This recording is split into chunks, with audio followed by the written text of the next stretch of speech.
Hey folks, Pat Ford here. I'm standing outside, well, hopefully not your Rhode Island Board of Elections, but I'm here with Bill Hunt. Bill is, of course, the chair of the Libertarian Party of Rhode Island. We've engaged in a multi-day, multi-week odyssey, if you will. Images of Atlas wanting desperately to shrug, but not willing to. Ballot access fight. For folks who aren't familiar with it, the Libertarian Party of Rhode Island came achingly close with about 45 or 50 or so with the end of the deadline, took the extraordinary step of challenging it, and now after 2 hearings, well, I'm going to let him bring up to date. Of course, the question here is getting one Elijah Gubernatorial on the ballot to be governor for the Libertarian Party of Rhode Island. Bill, first of all, epic effort here, just epic. You've got a lot of happy things going on in your family about to happen. You're still in here. For folks who are old enough, you might remember Rock'em Sock'em Robot. That's what we got going on. I will say this just editorially. I think that the folks at the Board of Election, and particularly the attorney and the folks from the Secretary of State's office, at this point have been fair and very, very reasonable, and particularly the case of Mr. Angel Tavares. For Rhode Islanders, of course, I'm saying the same Angel Tavares who is Providence mayor, and Rob Rock. I get the sense that they want to make this happen somehow. But Bill, why don't you bring us up to date? Sure. So sunk cost fallacy be damned. We are here challenging, and now heading into what will be our 3rd hearing with the Board of Elections. The first time we had the larger challenge about the overall process, which they basically denied to take up, saying that I did not have standing to bring those charges in that forum. They decided to push back another 2 weeks to have the hearing today to review the signatures, despite providing them with a list of 96 qualified signatures that I was asking for them to review to make a determination on. The Board of Elections provided, the staff provided the board with a list of about 64, of which we did pretty well.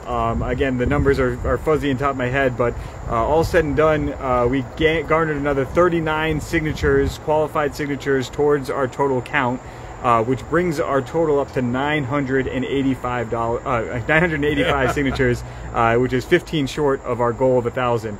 We are not sunk yet.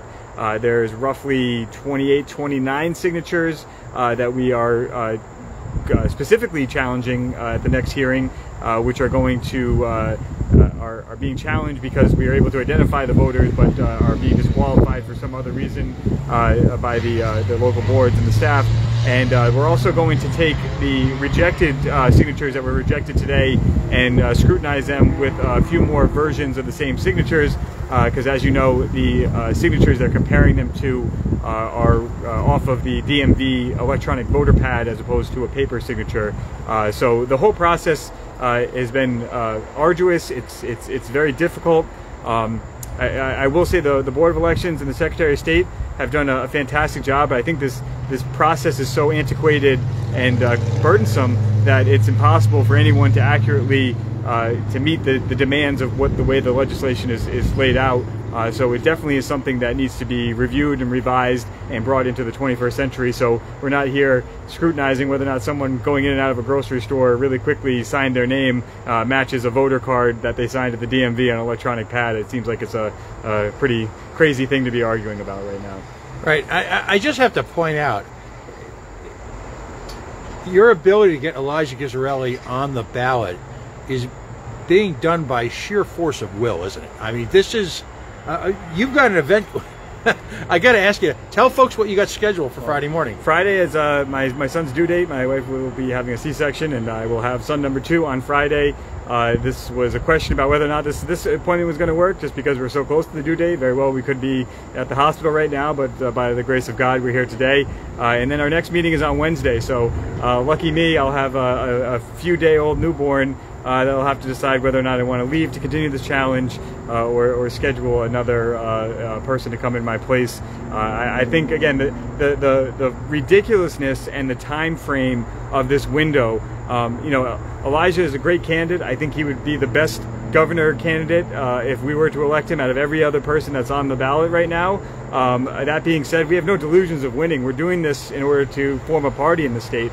And so the fact that we're going through these types of gyrations and exercises and hoops to jump through, just to get our candidate's name on the ballot, which is the prerequisite to get the 5%, just shows that they're not going to give it to us. We have to go take it.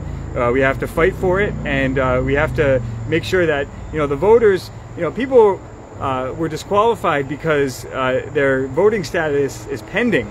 Meaning that they heard that there was a Libertarian candidate that was running for office and excitedly signed the paperwork, and actually that was the reason why they went out and registered to vote, but because they're not within the 30-day waiting period, they're not technically a qualified voter. I know there's voters who are not of age yet, who will turn 18 as of November and the election date, but again, they're not a qualified voter yet, so their names were disqualified from that. There's voters who's been involuntarily taken off the voter roll because they hadn't voted in a subsequent number of elections, and maybe they just weren't inspired by a Republican or a Democrat candidate. Maybe they were waiting for that Libertarian candidate to come across, and here it is.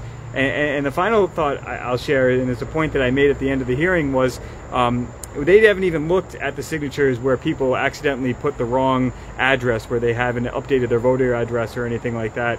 And if you think about it, and in the course of learning about this, the local board of canvassers are contacting those voters directly to have them update their voter registration. So even though they're not giving us credit for a validated signature on our petitions, they are in fact using that information to update their voter rolls, which seems like it's not a very fair process, because otherwise they wouldn't have had that information to begin with. So the whole thing it seems like it's stacked against us, but we're going to continue to fight, and I think we have a good chance of getting on the ballot. Billy, how can folks find the Libertarian Party of Rhode Island? LPRI.us. If you want to contact me directly, you can contact chair@LPRI.us. It'll go right to my email. You can follow us on all the social media platforms.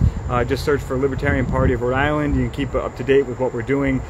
We have regular monthly executive committee meetings and meetups that will be on the calendar. So if you haven't already, subscribe to the newsletter. That's the best way for us to get your contact information, to make sure that you're abreast, so that if we had 1 or 2 more volunteers, we could have easily gotten 15 more signatures, and we would not be moving into a third hearing right now. So just a way to effectively use our resources that we have, the limited resources we have, is by making sure that everybody that has the ability, that is willing to do their small part, and that'll help us get over the hump of anything that we need to accomplish as a party in the state.